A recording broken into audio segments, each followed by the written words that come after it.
Good evening, everyone. I am Padma Kupa, the state representative for Troy and Clawson, Michigan's 41st House District.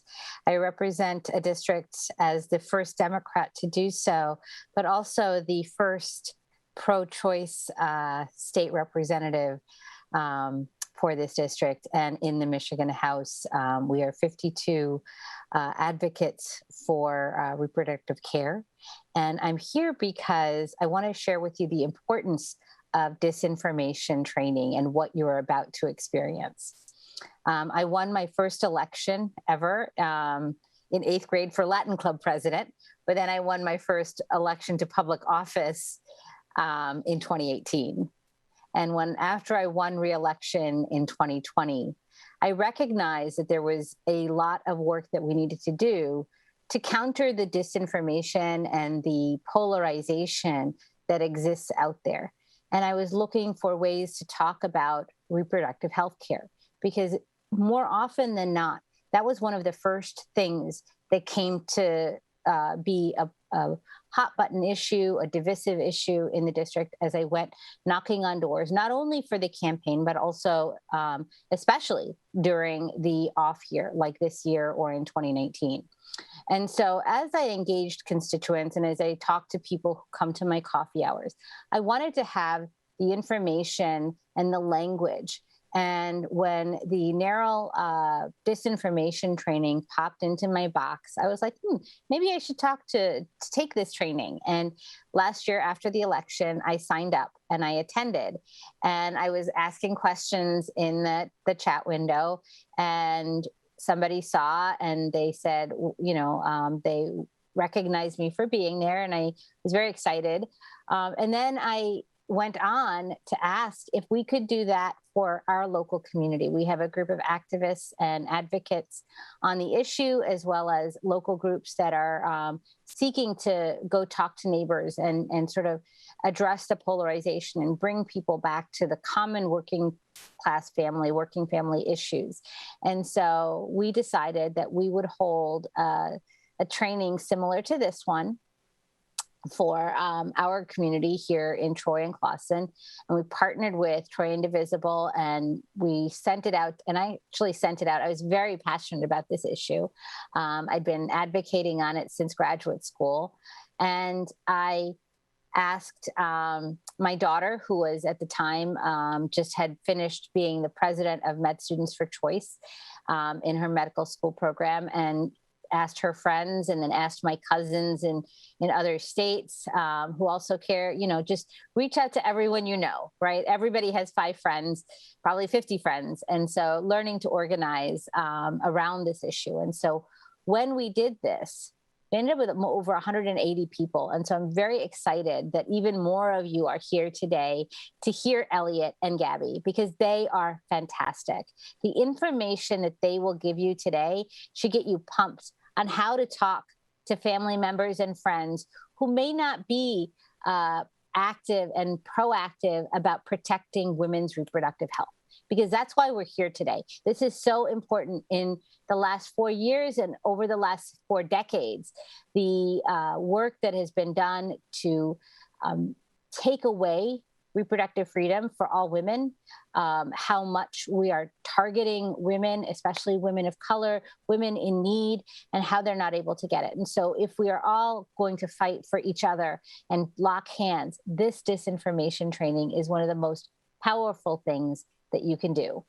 If you have any questions for me, please don't hesitate to reach out, padmakupa@house.mi.gov. And I'm really excited for you to hear directly from Elliot and Gabby. Thank you. Thank you so much, Representative Kupa. We are, as you know, a huge fan of yours, and so grateful to you for all of the work that you've done to help us get this training in front of more people. So just a brief introduction for me. My name is Gabriela Rico. I use she, her pronouns, and I'm NARAL's research coordinator who specializes in Spanish language disinformation, medication abortion, and tech accountability work. And hi, everyone. I hope everyone's doing well today and has been enjoying this session so far. My name is Elliot Kozich. My pronouns are they, them, and I'm a senior communication strategist here at NARAL. So I do a lot of work with Gabby combating disinformation, and I also do a ton of work with our state teams and organizers. So to get started today, I'd love to just share a little roadmap of the presentation you're going to be hearing from us. So we're going to start off with just a brief overview of some of the key terms and factors to consider when talking about disinfo. So if anyone out in the crowd has gone through our initial presentation, this is just going to kind of be a very quick recap of what you've seen previously. Then we're going to talk a little bit about the anti-choice movement's long-term strategy, particularly in regards to Dobbs v. Jackson Women's Health Organization, which, as I'm sure many of y'all know, is a case currently before the Supreme Court that could overturn Roe v. Wade. Next, we're going to do a deep dive into 3 key narratives that the anti-choice movement has been spreading in the lead up to this case and talk about ways that we can combat this disinformation. And then finally, we're going to say a little more about what we can all be doing to tip the scales and put some more positive and truthful information out there. And then we're going to have a little bit of time to have a Q&A. So if you have any questions at all, feel free to drop it in that chat box so that we can answer them at the end of the presentation. And just as a flag, I know this is going to be a ton of information you're getting in this presentation. So don't worry if you don't get it all, or if we're talking faster than your hand can write. We're happy to get you any of this information afterwards, and you'll see both me and Gabby's contact information at the very end of the presentation. So I will let us jump into section 1, background, and turn it on over to Gabby. Great, thank you so much. So like we said, we're going to start off with some background on disinformation, starting really quick with a glossary. So we have 3 terms up here. Many of you are probably familiar with them, but we wanted to find them again for you just so that we are on the same page. So we have disinformation, which is false information deliberately shared with the intent to mislead or manipulate people. And the key word here is intent. On the other hand, we have misinformation, which is false or misleading information that's been shared unintentionally. So that just means that, that's something that all of us could do just on accident. We click share on an article before we fully read it and understand. And then malinformation is true information that's shared in order to cause harm. So that can include things that are taken out of context or shared without people's consent. And the hack of the Democratic National Committee in 2016 is a really good example of this. So if we go to the next slide, we just want to remind you of a few key things, because disinformation is a very hot topic right now. And we're even seeing anti-choice activists and others on the right begin to co-opt the term disinformation to mean anything that their opinions don't agree with. So that's why we need to be very intentional about how we talk about disinformation. Disinformation is not an opinion that we disagree with or an unintentional falsehood. It is much more intentional and coordinated. Disinformers know that the information that they're sharing is false, and they do it because they have something to gain by manipulating people. It's also important to remember there is usually a coordinated element to disinformation. So it's not just one person kind of sending out lies, but rather a group of actors who are working together to circulate false information until their lies break into the mainstream conversation. So if we go to the next slide, we can talk a little bit about some of the factors that are contributing to the spread of disinformation. So we have right-wing news sites. I'm sure you all are well aware of Fox News, Newsmax, the Daily Wire, et cetera. And what these sites are essentially doing is uncritically and repeatedly elevating falsehoods, fear-mongering, and engaging in smear campaigns until finally that whips up enough hysteria that those narratives move into the mainstream. We also have social media algorithms that tend to elevate content. Social media algorithms elevate content based on likes, shares, responses, et cetera. And disinformation is intended to evoke emotion and more confusion and mistrust. And then that leads to more engagement, which means that that content is shown to more people. We also have content moderation failures from the tech companies. I'm sure you all have seen, a lot of controversy about Facebook failing to take down misinformation about vaccines and COVID-19. And we've just seen that platforms are really refusing to deplatform habitual disinformers who have large audiences. So those lies continue to spread. And then finally, we have news deserts, which are just areas where there is limited access to credible, comprehensive news. That means that people might be turning to Facebook or other kind of news sources that aren't as trustworthy, where they can be then manipulated by bad actors. And this is a problem that's especially prevalent in rural areas where they don't necessarily have newspapers. So with that, I will turn it over to Elliot to talk about the anti-choice strategy around SCOTUS. Awesome. Thank you, Gabby. So we're going to go ahead and jump into our next slide. So the anti-choice movement has really created this machine of, you can think of them as gears that interact together in order to create the disinformation landscape that we're seeing today. The anti-choice movement really has pioneered many of these disinformation tactics and have been working on them and strengthening this machine for decades. And the reason they have to rely so heavily on disinformation is because their movement has never been popular. We know that today, 77% of Americans support Roe v. Wade. And so honestly, these folks, they have to rely on these lies in order to have any chance of achieving their end goals. So how have they done this? They invested early. It's been decades of research that they've been able to put together in order to figure out how, frankly, to best fearmonger and manipulate people into believing their position and opposing abortion. We also know that many of these groups have invested in creating disinformation infrastructure. So this includes things like fake research groups or extreme anti-choice news websites that create these sort of echo chambers for them to promote their falsehoods and their views that are unpopular. Some of these research centers or news sites you might have heard of, they're going to be places like the Charlotte Lozier Institute or AAPLOG, or websites like LifeSite News or Life News. And of course, these institutions aren't solely doing abortion disinformation, even if that's why they were founded. We see them trickling into anti-vaccine disinformation, disinformation around the election, disinformation about marginalized communities like the LGBTQ community. They really tie all these things together in a really dangerous way.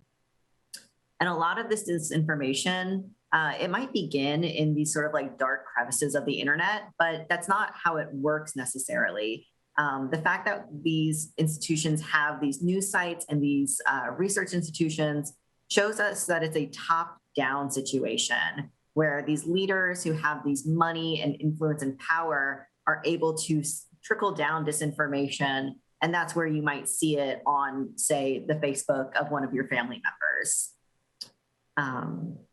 And honestly, when they figure out that a certain message or piece of information resonates, they can roll it out really quickly through this infrastructure. So that's why sometimes it'll be like, you'll see something on Fox News and suddenly, you know, your newsfeed is full of people who are claiming that it's also true. So one thing that NARAL has done in our research is that we've consistently found that the anti-choice content and articles tend to dominate the online conversation about abortion. And that's because they really are effective at spreading this disinformation because they tend to be a lot louder than our side is. And this really gives them this outsized sense of power.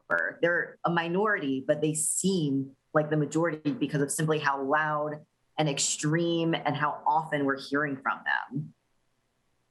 So to hop onto our next slide. So now we're going to talk about why this matters in the context of the Supreme Court case Dobbs v. Jackson Women's Health Organization. Anti-choice actors have been honestly waiting for this moment. They have an end goal of ending all abortion and criminalizing patients and providers, and this represents a chance to do so. This case is a direct threat to Roe v. Wade and the legal right to abortion. And as advocates, we all need to be mobilizing right now in support of reproductive freedom before this decision can be made. And later you'll hear a little bit about one way we can do this through the Women's Health Protection Act, which you might hear definitely me call WHPA. I live in DC, I love an acronym, so I'm definitely gonna call it WHPA, but that means the Women's Health Protection Act, WHPA. So we really just need to double down on our support here because likewise, the antis are doubling down on their lies and their fear mongering in the lead up to this Supreme Court case. It's even gotten to the point now that sometimes anti-choice actors will claim that the truth is a lie.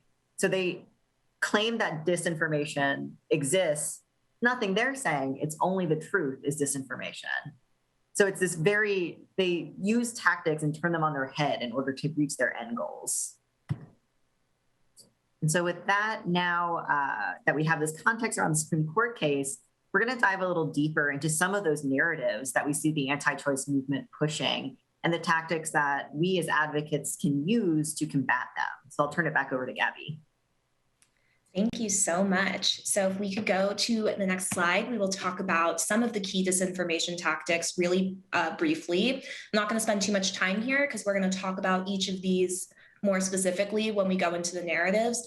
But before we do that, I want to just give a quick note / warning. We are going to show you all some actual content from the antis so that you have a sense of how these narratives look out in the wild. This is something that we ordinarily try not to do because we don't want to amplify their content in any way, shape, or form. So this is also just a reminder to you, if you are seeing posts like these online, do not engage, do not like, reply, quote, tweet, etc. Like I said, the social media algorithms, whether or not you're being critical of something, will still see that as a signal that it should be amplified more because it's been engaged with.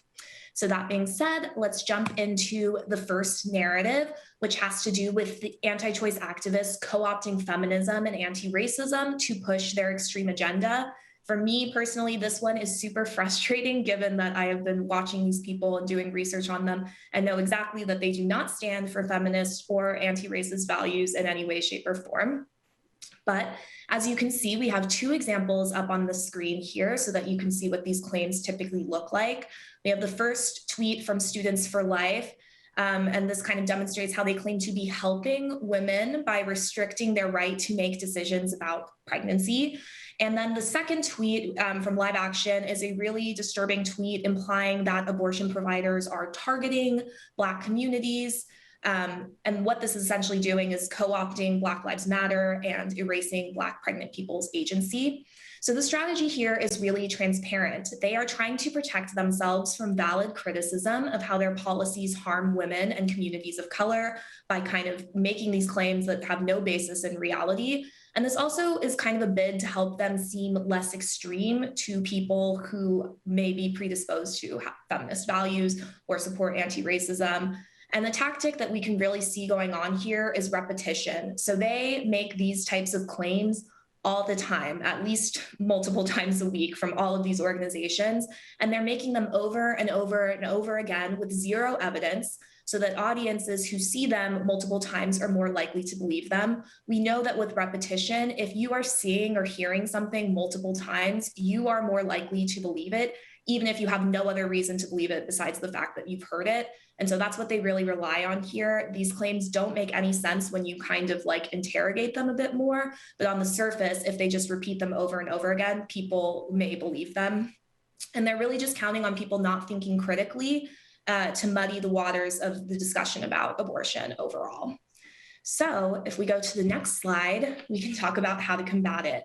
And I want to quickly note here that all of the tactics I'm going to talk about in this how we combat it slides are not only just specific to the narrative that they follow. These are all things that we should keep in mind in any conversation that you are having about abortion care.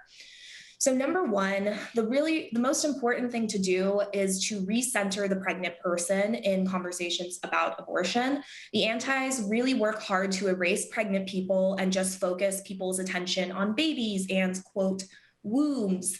And we have to make sure that people around us understand that real people are being harmed by abortion bans, and they are not helping women or pregnant people of color by banning abortion. Restrictions take away people's freedom to decide what's for themselves, what option is best.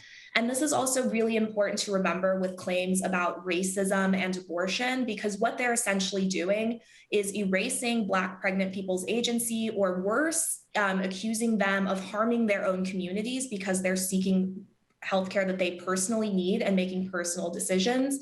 And of course, this is also just alarming given the fact that these anti-choice activists are attacking the right to abortion and reproductive health care when we have extremely high maternal mortality rates and several other issues facing Black women and pregnant people every day. So these people are not trying to help Black families or communities of color. They're just really trying to use them to pass this agenda that is incredibly harmful. And then the second thing that's really important here is to just emphasize the dichotomy of freedom versus control. So really, most people will agree and know that the government or a politician should not be able to decide or control whether, when, and how somebody has a family. So just remind people when you're talking to them about this that decisions about a pregnancy should be made by the pregnant person in consultation with their doctors and loved ones, free from political interference. So the second narrative, if we go to the next slide, that I want to raise is around co-opting science. And obviously with the pandemic that is still ongoing, there's a lot more public discussion around trusting the science. And the anti-choice movement is really kind of trying to co-opt this and use this to their advantage. So you can see a couple of tweets on the right. We have the Susan B. Anthony list falsely claiming that scientific advancement means that banning abortion earlier and earlier is justified. And then we also have Live Action falsely claiming that science proves their opinion that life begins at conception. Obviously, these claims aren't true, but anti-choice activists are really using them to muddy the waters of the public discussion about abortion and make people think like, wait, is there science backing these extreme positions? And so the tactic that we're going to talk a little bit more about here is working the refs. And we're going to do a deeper dive. So if we could go to the next slide, we can talk a little bit more about how working the refs typically plays out. I have some disparate screenshots on here, but I promise I'm going to pull them all together. So this is how working the refs kind of plays out. We have conservative groups or anti-choice groups complaining about censorship when fact checkers or other gatekeepers hold them accountable for lying or for violating a community standard. And essentially, when an activist violates that standard and the standard is enforced against them, or they lie about something and then they are fact checked, the activist or the politician or whoever will attack the rulemaker until they back down. And then with enough repetition of this tactic, they essentially succeed in setting up a double standard with respect to fact checking and content moderation, where they alone end up not having to play by the rules. So at the top, you can see an example of Live Action claiming censorship because a tech company allowed a fact check on demonstrably false content. And this is something that they do all the time. We saw this a couple of years ago, and there was a lot more controversy when the anti-choice movement actually launched an all-out pressure campaign involving Republican senators like Ted Cruz and Josh Hawley to pressure Facebook, because Facebook allowed independent fact checkers to label a content or a piece of content by Live Action as false or misleading. And when that happened, Live Action obviously could not allow it. So they attacked Facebook. They said Facebook was censoring them. They said the fact checkers were biased. And essentially, Facebook removed the fact check. And this is something that, Facebook really does cave to this conservative pressure quite a lot. I could talk very extensively about that. But anyway, so the reason why I paired this tactic with the science narrative is because, as you can see in this tweet from Abby Johnson at the bottom talking about vaccines, these people do not care about science, medical expertise, or facts. They will make false claims about science to muddy the waters so that fact checks seem way more controversial than they are. And then that gives them space to pressure platforms and journalists against following the truth and reporting on the truth without allowing them to muddy the waters with falsehoods. So that is working the refs. And then if we go to the next slide, we can talk about how to fight this, quote, science narrative. So number one, it is so important to remember on our side that we have medical expertise and science working for us. And we need to use that, remind people that the premier professional associations of doctors, including the American Medical Association and the American College of Obstetricians and Gynecologists, do not support anti-choice policies or their claims around science. They might have some ideologically driven group like the American Association of Pro-Life Obstetricians and Gynecologists, which I believe Elliot mentioned earlier. But of course, that is a very ideologically driven group. These groups that I mentioned before are not ideologically driven. They are just professional associations for doctors they are not biased in any way, shape, or form. And then the second thing that is really important to emphasize to people is something that they probably may know if they've been pregnant themselves, which is that every single pregnancy is unique and the science around pregnancy is very complex. So it's really critical for us to remind people of that, to say like one pregnancy and the viability and whatever of that pregnancy is very different from another and very different from another. And each situation is unique and individual. And that's why the best healthcare really should take place privately between doctors and patients. There should not be politicians and anti-choice extremists interfering in that relationship. And then finally, if we go to the next slide, we can talk about one of my favorite narratives, the quote, abortion extremism narrative. This is something that I've seen quite a bit. I'm sure many of you may have encountered this. I know Representative Koopa has told me before that she's been called a quote, baby killer by multiple people. So this is just something that is so insidious and just all too common when you're dealing with the anti-choice movement.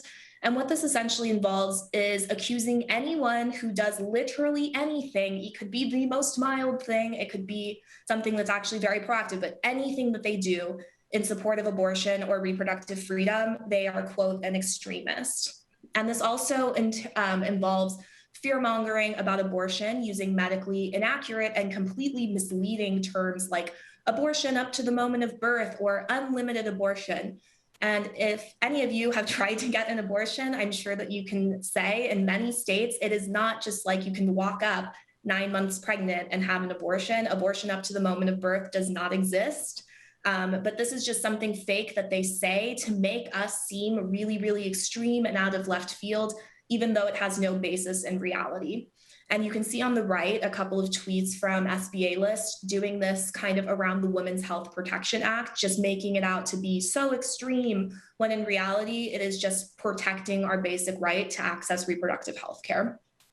And so this is really just something that they do to make the pro-choice movement seem really out of touch with public opinion, even though we are squarely in line with public opinion.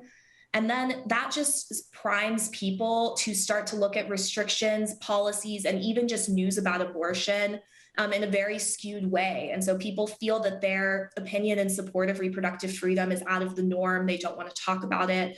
And they feel scared that they're going to be called an extremist, when in reality, again, we are squarely in line with public opinion. So how can we combat this? Well, if we go to the next slide, we'll see a couple of ways. And this is a really critical narrative to combat. So this is important to think about. First and foremost, we really need to be better about calling out the motives of the anti-choice movement and the organizations and activists who are making these false claims. We know that they don't have public opinion, medical expertise, or science on their side. I've said it a million times, but I will repeat it again. So they have to fearmonger and spread lies, including calling people extremists. So their motivation to call you an extremist is much more, it's just so much more obvious than us seeming extreme for supporting something that is very mainstream. So the second thing that we really need to do is just to be really clear about our values. It is not extreme to want to create a world where all people can decide if, when, and how to have a family free of political interference. In fact, it is extreme to argue that other people should be able to make those decisions for families. And then finally, again, we say the 77% stat all the time, but I really just want everyone here to remember, we are the majority. 77% of Americans support the legal right to abortion. Supporting abortion and reproductive freedom is not and has never been extreme. So that is really, what Elliot said earlier about them trying to flip things on their heads, them calling us extreme when we represent the views of the majority of people in this country is just their attempt to deflect from the fact that they are the ones who are super extreme. So I'm going to pass it back over to Elliot. But just a quick reminder, if you have any questions for us about any of these narratives, please ask them and we will be happy to get to them in the Q&A. Yes, thank you, Gabby. So now that we have all this information, what do we do with it? How do we actually combat this, what I'm just going to call an infodemic? It's widespread disinformation. So how to jump in? So One way to do this is to just repeat and amplify accurate information. That way we can drown out the lies and raise the volume on the truth. So again, I want to repeat something that Gabby mentioned earlier. We don't want to interact with the disinfo. Unfortunately, Twitter, Facebook, Instagram, they don't actually factor in their algorithm whether or not your comment is dunking on it, making a joke, calling it a lie. All they see is a number. And the more you interact with a post, the further the reach is. So we want to limit that. If you see a falsehood online, just ignore it. And instead, consider posting something positive. Post something about the 77% of Americans that support Roe v. Wade and the legal right to abortion. Support how much you love WHPA and think it should be law. That's a way to actually dunk on those disinformers. The next thing we want to do is inoculate people against disinformation. So just prevent the sharing of that from happening to begin with. And a way to do that is, again, to just be loud about our values, to bring people onto our team and tell them about the world we're trying to create here, a world where everybody has the right to decide if, when, and how to have a family. And of course, you're going to meet some people along the way who have heard a lot of disinfo and have maybe even internalized it. And you have to meet people where they're at. I made this joke in the last session, so I apologize, but sometimes you're going to meet someone and it's talking to a brick wall right here.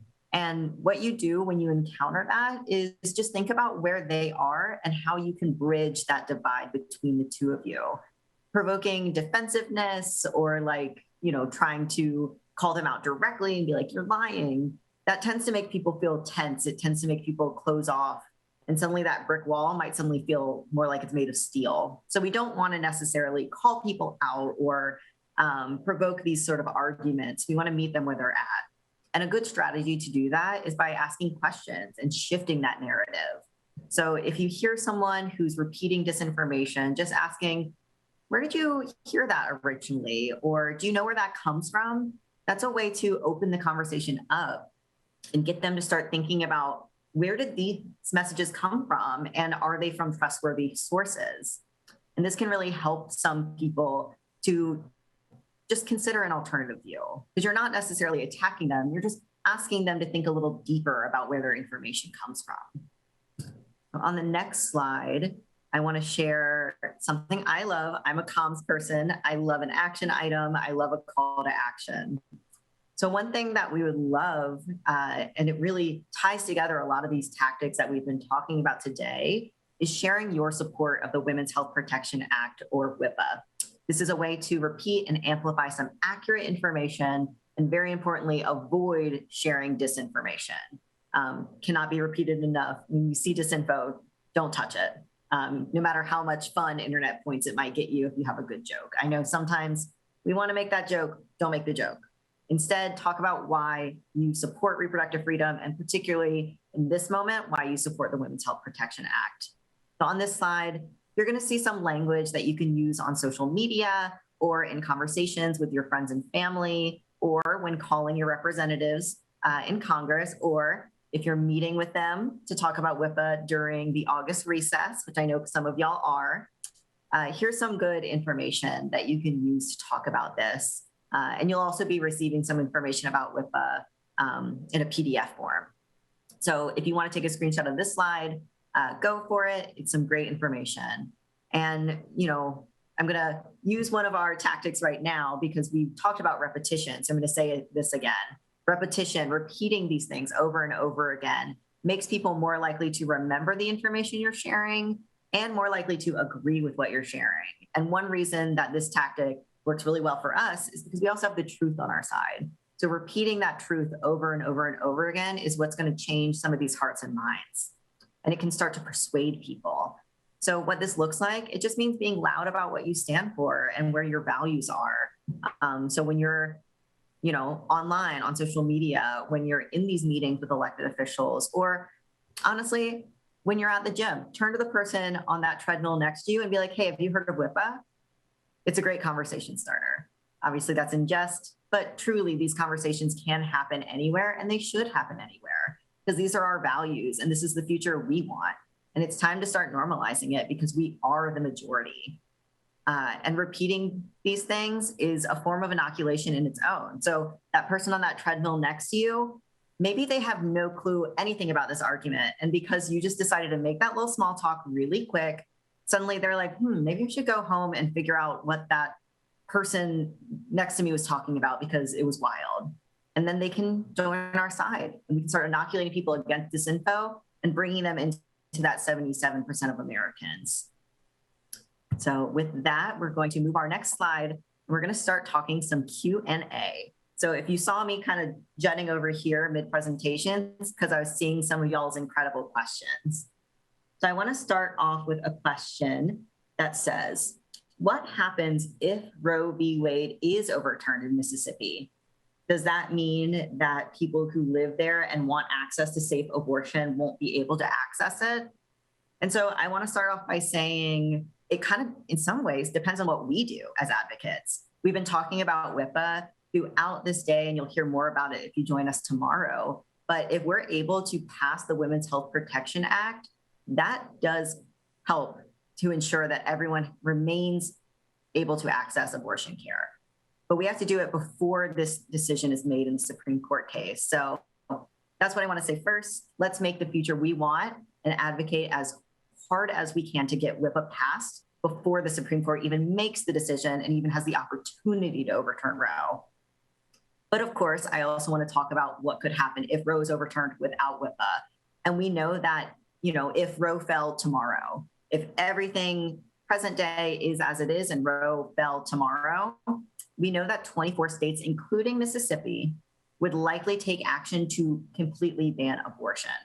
And in fact, 12 states, one of which being Mississippi, has laws on the books called trigger bans, which essentially is a law that says if Roe is overturned, abortion automatically is banned in this state, which is a really scary idea to know that 24 states would likely take action. And in 12 states, it would just happen automatically. So again, that's why we really have to fight for WHPA right now in this critical moment. And another question. Well, I was just going to chime in a little bit here, Elliot, if that's okay, and just say, I think that this is also, the Supreme Court case really provides us with a powerful opportunity in terms of reframing this conversation. And this is not something we talked about in this presentation, but this is something that is really important to make sure that people understand, which is that when we see these abortion bans in other places, you see women and pregnant people being criminalized and literally put in jail if they have a miscarriage or any other type of pregnancy loss or accused of seeking abortion care. And so this world of criminalization is something that the anti-choice movement is working towards. I literally just saw Kristen Hawkins, who's the president of Students for Life, say we need to make our abortion laws more like Latin America, when in El Salvador, there are many women who have been incarcerated because of pregnancy loss. So that's the world they're trying to create. And I think this question of criminalization is really helpful to help people reframe and understand how harmful these abortion laws are. So when you're asking people questions, you can ask how would this law actually work? How would the police or whoever know the difference between a miscarriage and an abortion? And just get them thinking of how these laws would actually play out. And I think that's a really helpful way for people to understand that this area of reproductive health care is not an area for the government to be interfering in people's personal decisions. It's not an area where we want anybody to be criminalized. And sadly, we've seen many people in this country, in the US, be criminalized because of pregnancy loss. And so this is not something that is super theoretical or far away. We've seen people be criminalized for pregnancy loss already here. And if Roe were to be overturned or gutted severely, that is the world that we are on the path to, a world where pregnant people and women are being criminalized. So I think that is another thing to think about, as you're talking to people about the Supreme Court case, to kind of get them to think through the impacts further down the line. So yeah, that's my bleak response to Elliot's super inspirational quote, a super inspirational talk about why we need to pass WHPA. But I think that it's an important point to keep in mind when you're talking to people about how these bans will actually play out. Absolutely. So another question we have, which builds off of this one, is someone's curious if we can describe an example of a pregnancy loss law. So I think what this is getting at more is it's not so, if Roe were to be overturned and abortion were to become banned completely in 24 states, to go back to that sort of terrifying number, the law in the book would determine to some degree what that would look like. So there's not really a one typical law, but we do know that people are criminalized for their pregnancy losses even today. We've seen this a lot in other countries, and we've also seen it here. And so the specifics of what those laws could look like, it could mean if someone loses a pregnancy, they could be interrogated by a member of law enforcement during an incredibly stressful and, hard moment in someone's life, an incredibly personal moment. Pregnancy loss, for any reason, can be a huge moment in someone's life. And what the antis are proposing and what they try to hide with their disinformation is what it would actually look like to be, dealing with a pregnancy loss and have a police officer interrogating you about the details of this incredibly personal moment in your life, so that they can determine whether or not you should be charged for that pregnancy loss, which is a very scary image in my head. Yeah. And I would also kind of mention, I don't want to get into this a ton because this is probably way too far into anti-choice theory. But a lot of these advocates, what they want to achieve is what they refer to, or what's referred to as fetal personhood, which essentially means in their eyes, because life begins at conception, the moment that that somebody becomes pregnant, the fetus or baby or whatever you want to call it inside of them is a fully fledged person with full rights, and is a separate legal entity. And so we've seen kind of some strains of personhood kind of make their way into law. So you'll see for example, there have been women who maybe struggled with substance abuse. And once a doctor found that out, they could use laws around substance abuse to say that the pregnant woman was not taking care of her fetus. And there have actually been women who have been incarcerated because of laws like that and arrested because they've talked to their doctors about a prior substance abuse issue, and it's been used against them to criminalize them. So that's just kind of one example of how that kind of plays out today. But like Elliot said, we can't speak too much to specific laws in specific places because we have our amazing government relations team who would be able to better explain that to you. But I think just thinking about this idea of fetal personhood and its actual implications is really interesting and can get people's minds thinking about this more, because when you are saying that a fetus is a legal entity completely separate from the person who is carrying it, that has implications for so much more than just reproductive health care. That has implications for tax law. That has so many other things. And it's such a radical and so far out of the mainstream idea, but that is something that they are really working to make law in this country. So yeah, I'll stop there. And our next question says, asks, does this help the antis also attack medication abortion? And we do see a lot of unique disinformation that I see Gabby's face. I'm definitely going to let her jump in. She is in the trenches when it comes to this topic. But I will say we see a lot of very unique disinfo when it comes to medication abortion. And I'll let Gabby jump in on some of those specifics. Yes, and I actually love that you asked this question, because medication abortion is a super important thing that is really going to be the future of abortion care in so many ways and in so many places. And the anti-choice movement knows that. They understand that. They know that if people are able to access medication abortion without all of the medically unnecessary restrictions that have been put in place, that they're going to have less power to harass people outside of abortion clinics or, to do all of these other things that they do. So they really, really, really are doubling down on so much disinformation about medication abortion to make people think that it is dangerous, that it's scary, that it's traumatic.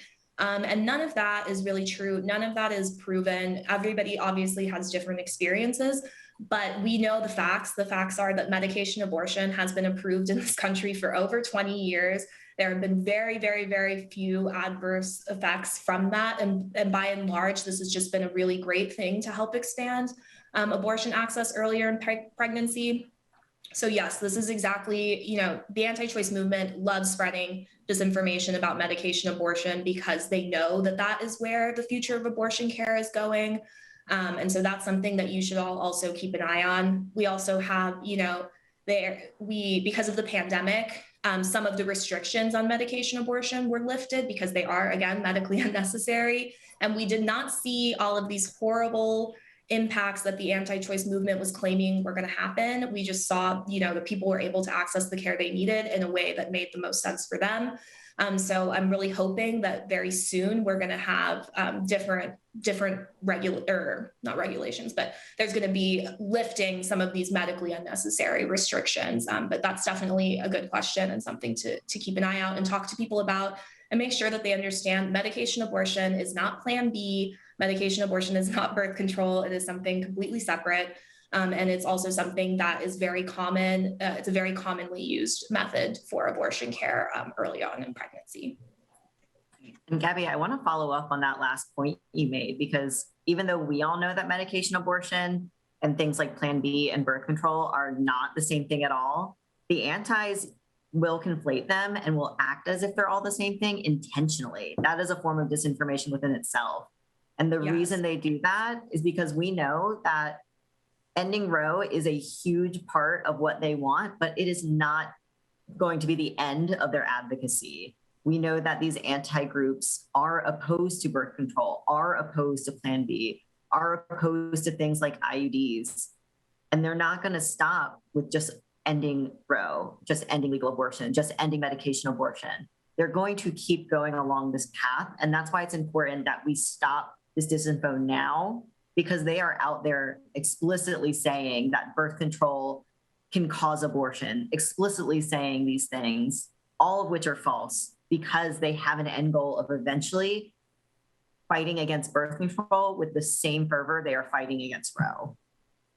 Absolutely. Like, this is something that I really, as somebody who spends 40 hours a week looking at the anti-choice movement, monitoring what they're saying, understanding what they're talking about, like, this is something that I really wish the public, who thankfully do not have to look at what these people are doing all the time, understood more. Is like, abortion is one element of what they're trying to do. It's something that they've purposefully politicized and muddied the waters and created this whole controversy around. But they are really not going to stop at abortion. Abortion is just one element. I have seen so many anti-choice people attack IVF recently. And that is just such a clear example to me of how much control they want to exert. So now they want to say, you're not allowed to end a pregnancy. You're also not allowed to get pregnant in a certain way if you struggle with other issues of infertility. And it's just so extreme, and just shows that they really want interference in areas that they should have no say in. When and if and how somebody starts a family is nobody else's business. I hope that goes without saying to this group. But yeah, that is just, I'm glad that we're getting into this conversation more about like Plan B, contraception, medication abortion, surgical abortion, whatever you want to say, because they are attacking all of these things simultaneously. They are spreading disinformation about all of these things simultaneously. And so when we're talking to our peers, to our family, to our friends, it's really important to be clear about what the reality is, and also what anti-choice activists are working to do and what kind of world they want to create. And so I know we have some additional questions, but if we could go one more slide in, I'm going to give you both me and Gabby's contact information. So feel free to take a screenshot if we weren't able to get to your question, or if you have additional questions that you think of after this presentation, feel free to reach out to us. We have our emails and both of our Twitter accounts. I know I'm on Twitter far too often than I need to be. So I will definitely respond if you send me a message there. I take the repeat and amplify advice very, very seriously. So if you look at my Twitter, it is literally just me repeating and amplifying all of our progressive allies, and also obviously news about repro and just trying to get the word out. So yes, so kind of a boring Twitter, but you will see lots of news about repro. Not boring, Gabby. I love your Twitter account. But yes, so this is going to be the end of our day one. So give everyone a great pat on your back. I know all of you learned so much today, received so much incredible information, and we're all really excited to see you at the start of day 2 tomorrow. Our opening plenary is going to be starting at 2 p.m. Eastern, and it's going to be a really exciting one. So I definitely recommend you joining us there. But thank you all so much. This has been a fantastic day. And I'm excited for all of us to go out there and make a plan to stop disinformation, slow it, repeat the truth, and advocate for the Women's Health Protection Act. So thank you all so much. And we will see you tomorrow at 2 p.m. Eastern. All right.